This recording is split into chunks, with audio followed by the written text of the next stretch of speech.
Brought to you by Technopova Curve 5G. Discover new horizon.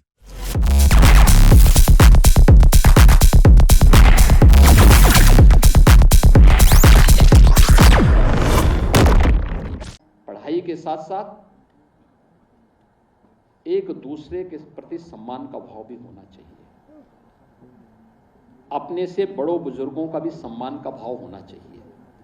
माता पिता का भी सम्मान का भाव होना चाहिए। गुरुजनों के प्रति भी सम्मान का भाव होना चाहिए।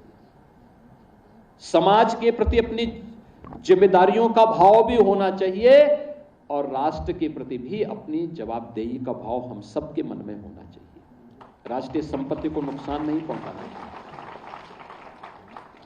ये मान के चलिए वह राजकीय संपत्ति या कोई सार्वजनिक संपत्ति किसी व्यक्ति की नहीं, समाज की संपत्ति है, समाज के कंट्रीब्यूशन से बनी हुई है।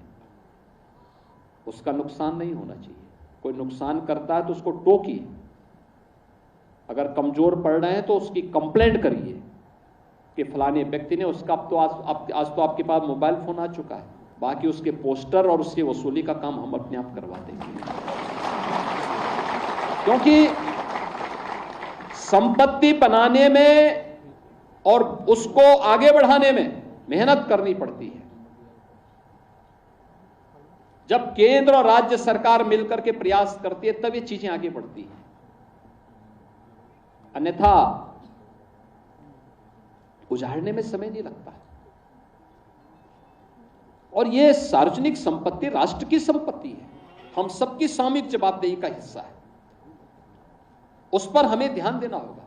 तो एक सामान्य शिक्षा को संस्कारों के साथ जोड़ना, शिक्षा को तकनीक के साथ जोड़ना, शिक्षा को स्पोर्ट्स के साथ जोड़ना, सर्वांगीण विकास का माध्यम शिक्षा होनी चाहिए। और राष्ट्रीय शिक्षा नीति इन्हीं सब बातों से प्रेरित होकर के 2020 में प्रधानमंत्री जी ने देश के अंदर लागू की थी। आज उसके बहुत अच्छे परिणाम सामने आने वाले हैं और मुझे बड़ा विश्वास है कि प्रदेश स्तर पर मेरिट में स्थान बनाने वाले सभी छात्र छात्राएं, जनपद स्तर पर मेरिट में स्थान बनाने वाले सभी छात्र छात्राएं या स्पोर्ट्स में भी और अपनी मेरिट में भी, स्कूली मेरिट में भी जिन्होंने स्थान बनाया है, उनके अभिभावकों को, उनके गुरुजनों को और उन सभी छात्र छात्राओं को मैं विशेष रूप से बधाई दूंगा। Brought to you by Technopova Curve 5G. Discover new horizon.